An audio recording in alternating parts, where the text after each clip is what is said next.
It's the grandson of Right Thought. Welcome to the School of Marvelous Light. Today I want to talk to you guys about my own experience in my 42-day fast in the wilderness and how it relates to the time of great trouble that's going to come on this earth for 42 months. Okay? My own experience when I went out into the wilderness to do a 40-day fast, I only told one person where I would be. And they didn't know, even they didn't know specifically where I'd be. I just gave them a location to drop me off, and that they were to 40 days later pick me up at that same location. I went July 16th,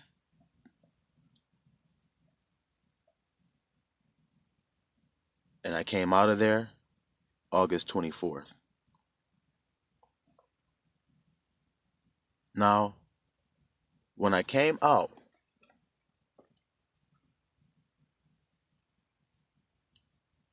I was assuming that the 40 days were over. Well, let me talk about that 40th day. When I woke up that morning, I was greatly relieved, ecstatic, proud of myself, um, at great peace, curious of what the future held for me, all kinds of things. But the main thing was that I had completed my task, or so I thought at that time. So I woke up that morning, and throughout my time fasting, I collected a small bottle of rainwater, and I had about one, I guess you would call swig, not even one sip of water left in that bottle.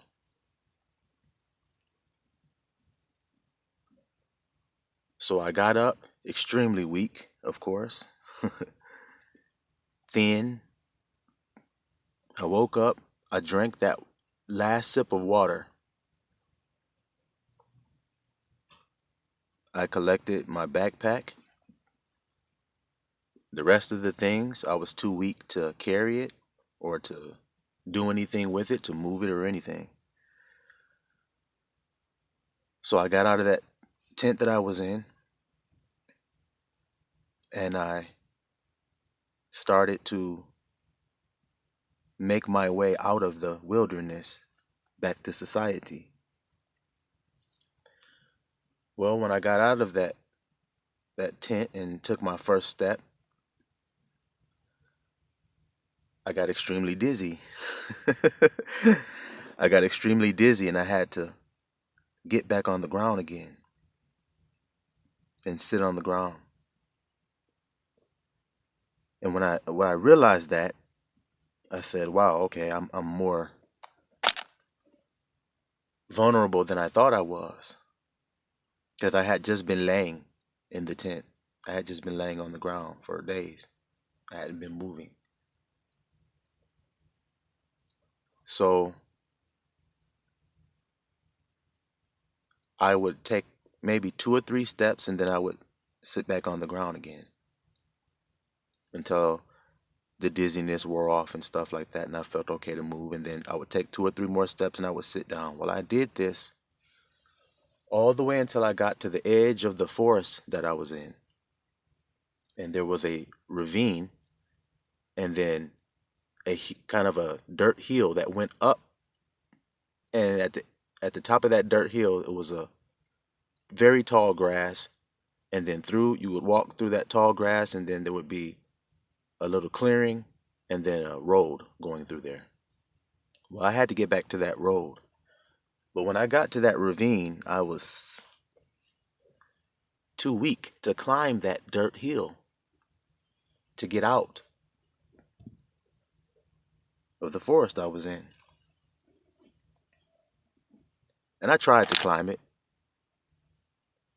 and my shoes that were on my feet, I was too weak to even tie them. My boots were on my feet. When I put them on to get out of my tent, I could barely muster the strength to put them on my feet, and I couldn't tie them. So when I tried to climb that mud hill, my boots were slipping and falling off because they weren't tight, and I was very weak. So as I slid down that hill, down to that ravine, I started to cry because of the weakness that I was experiencing, and the feeling of not being able to do something as simple as walk. And I prayed to my Father, and I asked him to send his ministering angels to me. And I asked that they would help me and they would carry me up that hill, because without his help I couldn't make it, and I knew I couldn't. So I sat there for a moment, and then all of a sudden I felt this surge of a burst of energy, and the voice of the Father spoke to me and said, "Go up the hill." And when I started to move, I felt weak, but I felt enough. I felt enough. And I got up that hill. And I got to the top, and I laid there on the ground, feeling that relief and feeling that great feeling of, when I get to this road and I see the person who I've told to meet me here, it'll be over. It'll finally be over. This will be done. It'll be done.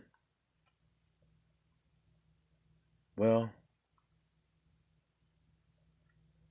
after I laid there for a while and got my strength back up and thanked Abba for his grace, I got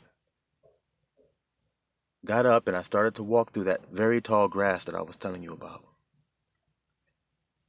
That very tall grass. And it was hard, guys. It was tough. The dizziness and the weakness of my body, and no strength in my body at all. But I was able to get to that road. All praises to Father. I was able to get to that road.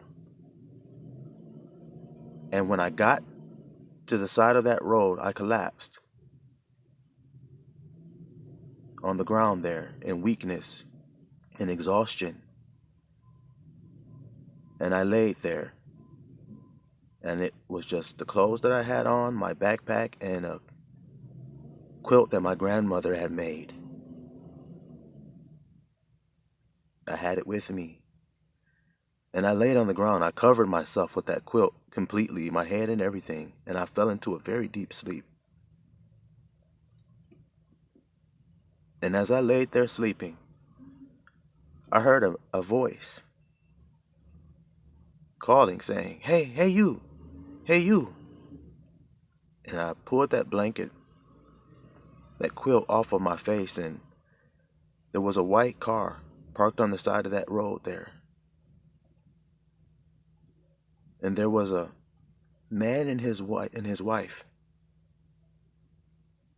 And they were a middle-aged couple, and you could tell they loved one another. Never got his name or her name. But he said, "How are you doing?" And I hadn't talked to anybody in 40 days. And so when I went to speak, I had no voice. I was so weak, I had no voice. I could only whisper. And I just said, "Food, food, food." And he said, "I think I can get you something. You need some water or something?" And he runs back to his car. It's a so-called white man and white woman. So-called white man and so-called white woman. He runs back to his car and he gets 2 bottles of water. And he says, "I don't know if this will do you any good, but I hope this will be able to help you." And he hands me 2 tacos. 2 Doritos Locos tacos. And he said, you need some sauce?" And he goes back in there and he gets some fire sauce and he gives it to me. And he says, "Watch out for the coyotes." And I was aware of the coyotes because one day when this was maybe the second week, maybe, that I was out there, day 14, maybe. I had got up that morning and was standing on top of a log and I was urinating. There's nobody out there but me, so I'm naked. I get up and I'm standing on this log and I'm just feeling the sun on my body, feeling warm. It's early that morning. I'm just urinating, using the bathroom, relieving myself. And I see a fawn running through the trees there. I can see it dodging through and darting through very fast. I'm like, wow, it's coming toward me. I'm like, whoa, what the heck is going on here? And he jumps over the log, runs past me, and hot on his tail, a coyote. And the coyote saw me standing there, stopped in his tracks and saw me standing, looked right in my eyes. And he had those bright yellow eyes. He looked right in my eyes. And I just stood there urinating. And he turned and he ran the other way. And little Bambi ran off.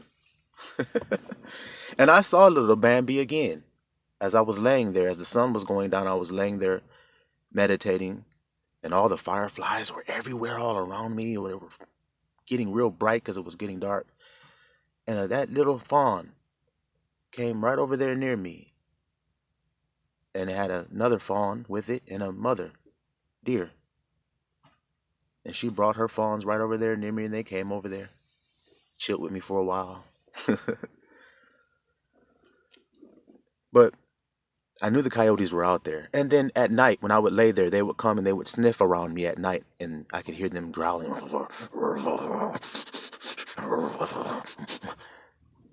And like I said, I had no voice and I had no strength, and so I would just go, I would just make this sound, and then they would leave me alone. But the guy warns me. He says, "Watch out for the coyotes, man, because they'll pick you clean, man. They find out you're weak like this and have no protection, they'll pick you clean, man." I know. I've had this experience. I've been out and starving and been out in the streets like this, man, and had a few run-ins with coyotes, so I know. So I just nodded my head, thanked him for what he had did for me, and he went on. Got in his car and they went on with their day. Now remember, I've been fasting all this time. And I was not thinking or planning on the first thing that I would be eating would be tacos. But I said, Abiyah has provided, and this must be what I need.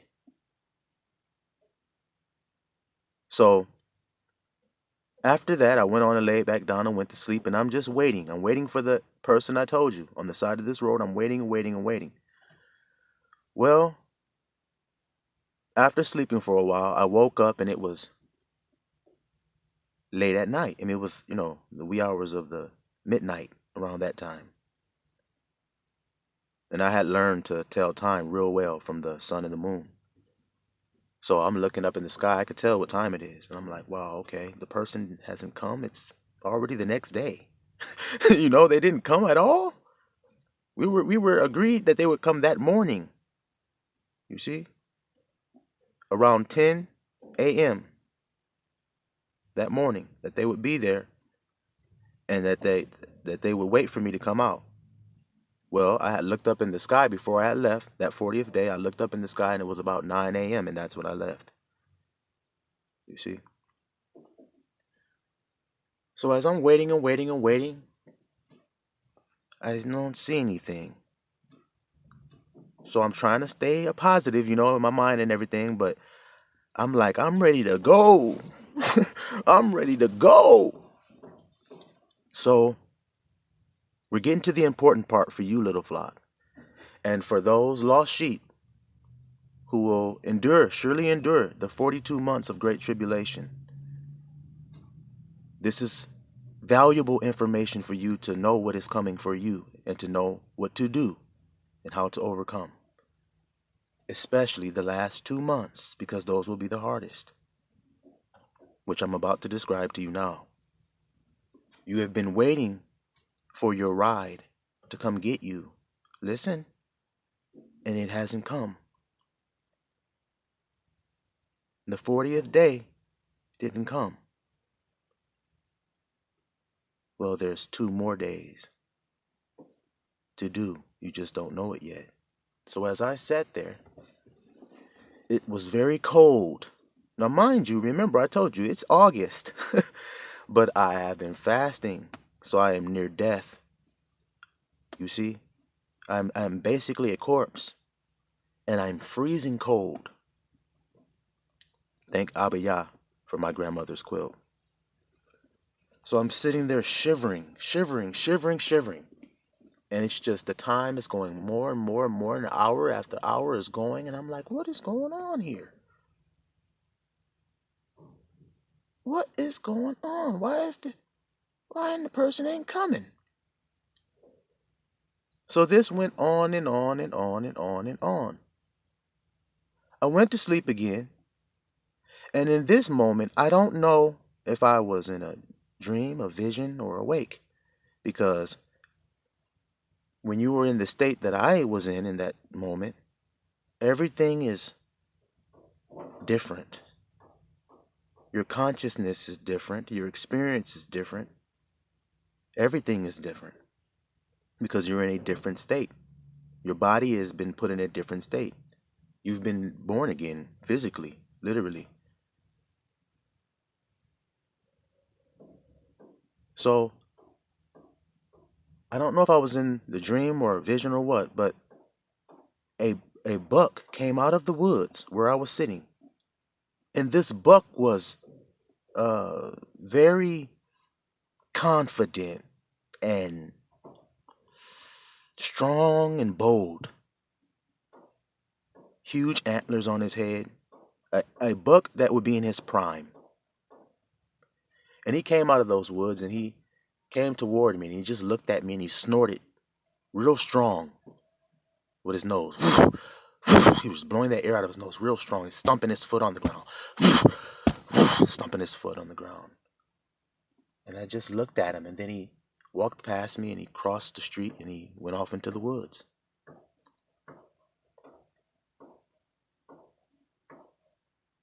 And when I came out of that, I stood up and I said, I have to get out of here. There's no ride coming for me. I have to just go on and get out of there. So I got up and tried to walk and took about 3, which I guess you could call them steps. And here we go again. Too weak, too dizzy, not strong enough to get out on my own power. You're not going anywhere on your own power. You can't go anywhere. Mind you, I'm watching these people go up and down this road. Now remember, it's just a road on the edge of some woods, so it's no houses or anything really near there. It's nothing out there really. The same 4 cars are driving and one going past me, and then it comes back past me from the other direction. Then a couple minutes later, it comes back past me from the other direction. It's the same couple of cars One of them a red Impala, one of them a white Impala, one of them a grayish Honda CRV. Specifically, I remember those. And they just were down. A couple minutes later, I would see him come back from that direction, back the other direction, and he would drive on up that road till I couldn't see him anymore. And then a few minutes later, I would see another one of those cars coming back down, and then a couple minutes later, coming back around. I'm like, I'm just sitting there looking at this, shivering, sitting on this rock.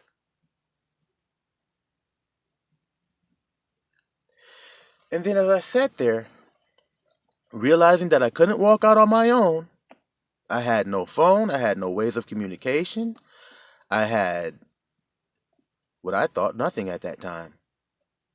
Despair was coming on me again, and the voice of Satan came and said to me, "You see? Do you see?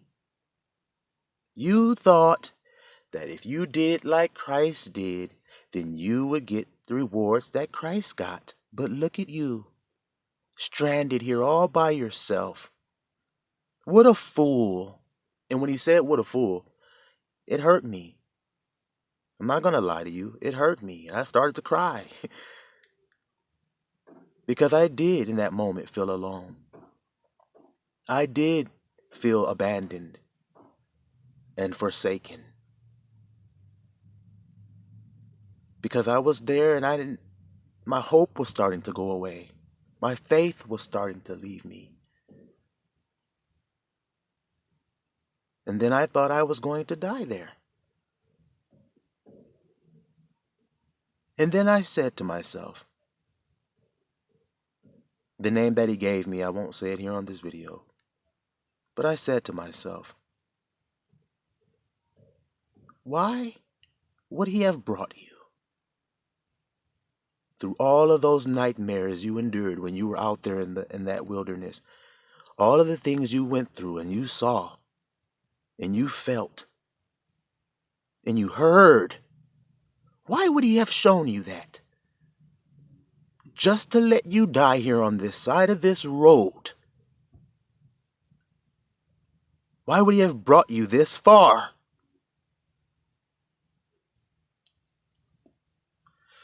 We've come this far by faith. Living. I'm living. We've come this far by faith. He hasn't brought me this far just to leave me.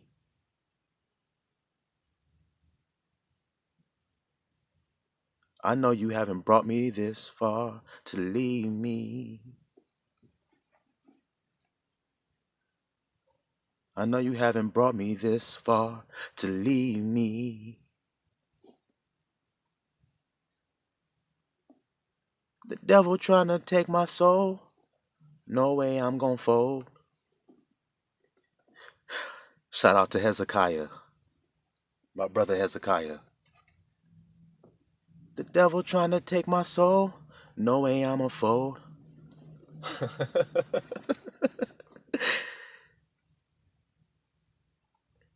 And as I was saying this to myself,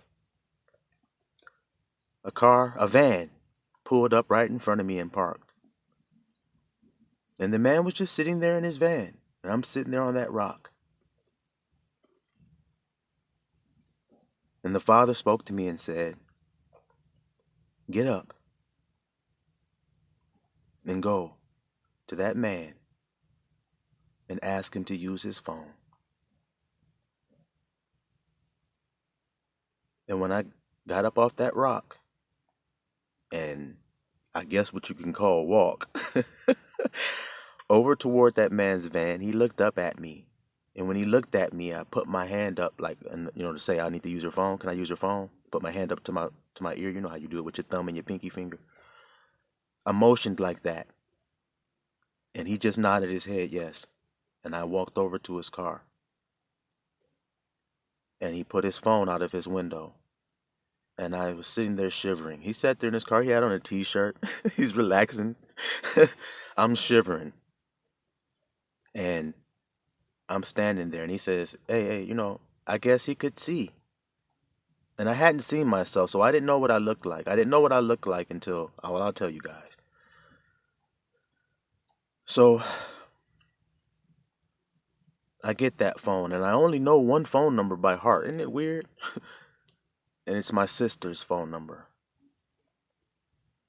And I know that my sister is the kind of girl who don't pick her phone up for numbers she don't know. But I call anyway. I dial her number, and she answers. And I can hear her curiosity about who this is. She goes, "Hello?" And I know my sister, so I know what she means. When she's like, "Hello?" Like, basically, like, who the hell is this? And I told her I was. I said, "It's your brother. It's your brother." And she said, "What? Really?" Remember, they haven't seen me. They don't know where I'm at. I said, "It's your brother." And she says, "Really?" She says my name. And when she says my name, I hear my father in the background. And he says, "What? That's who? Give me that phone. Give me that phone." He snatches the phone. And he says, "Son?" I said, "Yeah." He said, "No, that ain't my son."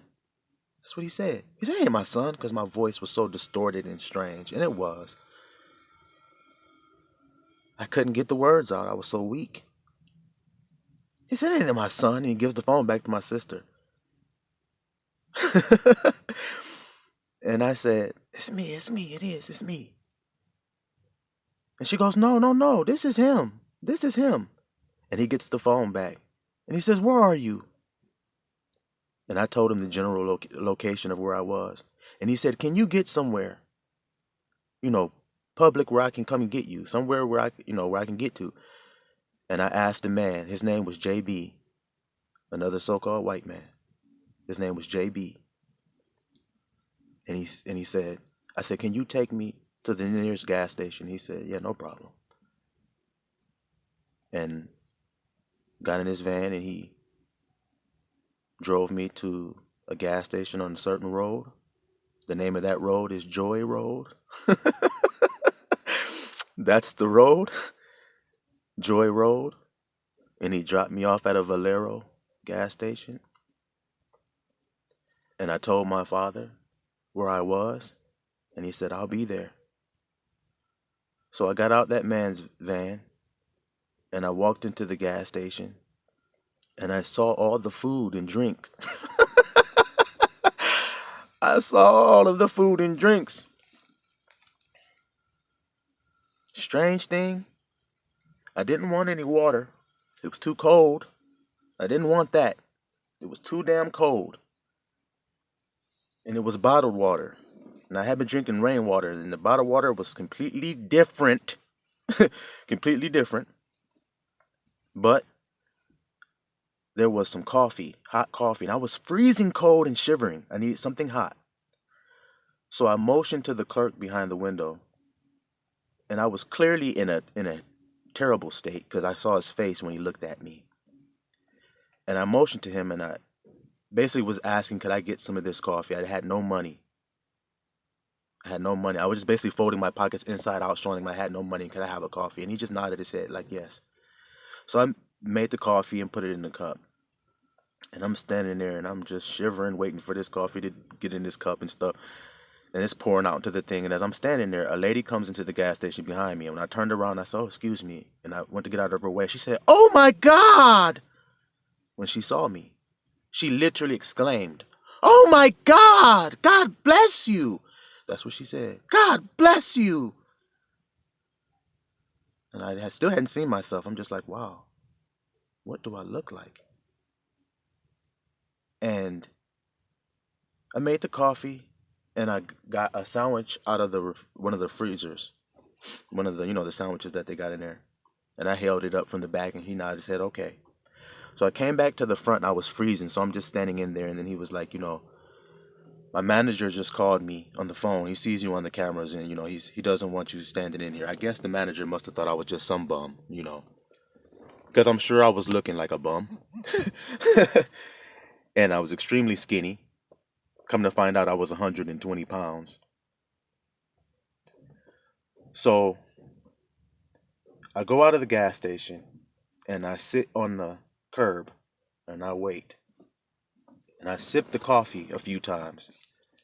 And the warmth was good, but oh my God, the caffeine was just too strong for me. And I took that second sip and I just started shaking and shivering and I couldn't catch my breath and I felt like I was having an asthma attack and shit. I'm like, okay, let me put that coffee down. So I'm just sitting there and my father pulls into the parking lot. And I got up and I walked toward the car and I got in. And when I got in, I burst into tears. And I grabbed my father's right arm and I held on to him and I put my head on his shoulder. And he wrapped his arms around me and he said, "It's okay, son." He said, "It's okay. You're okay now." He said, "You're safe. You're okay. We're going to get you home. We're going to get you something to eat. We're going to get you a hot shower and you're going to be fine."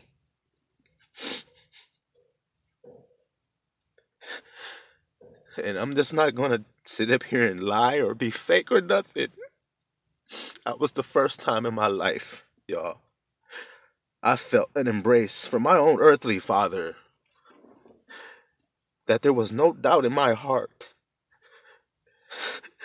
that I was his pride and joy and that he loved me.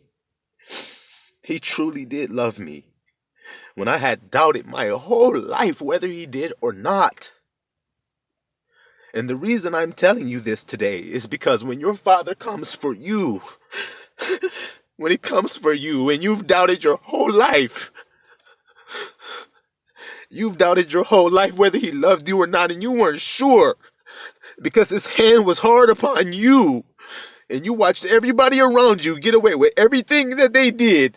But you always had to pay for what you did. And you didn't understand it.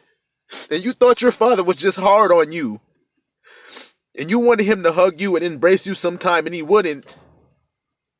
And so you thought he must hate me. He's got to hate me. Wherein have you loved me? But you are my only son. That's what he told me. You're my only son. How can I not love you?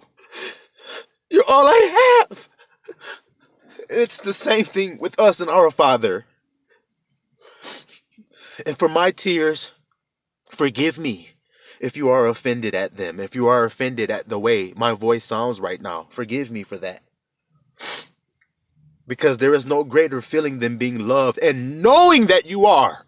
Not having to doubt, not having to guess, not having to work for it, because you just are. You love me because of who I am. You're my only one. Only one. My only son. And the same goes for you, little flock, and your father. And when you had lost hope and you had lost your faith, his love carried you through. His love carried you through. And he cast out that devil and he spoke.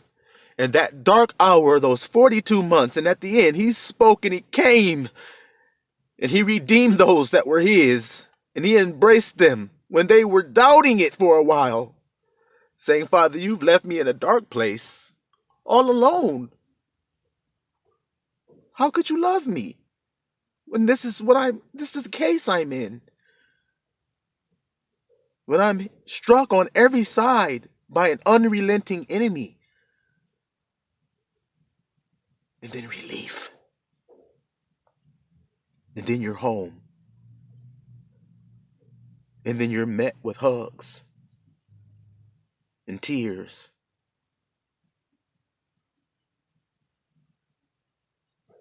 And then you go and you wash your body with that hot water. And the feeling that comes over you and the relief of it being done. I'm home.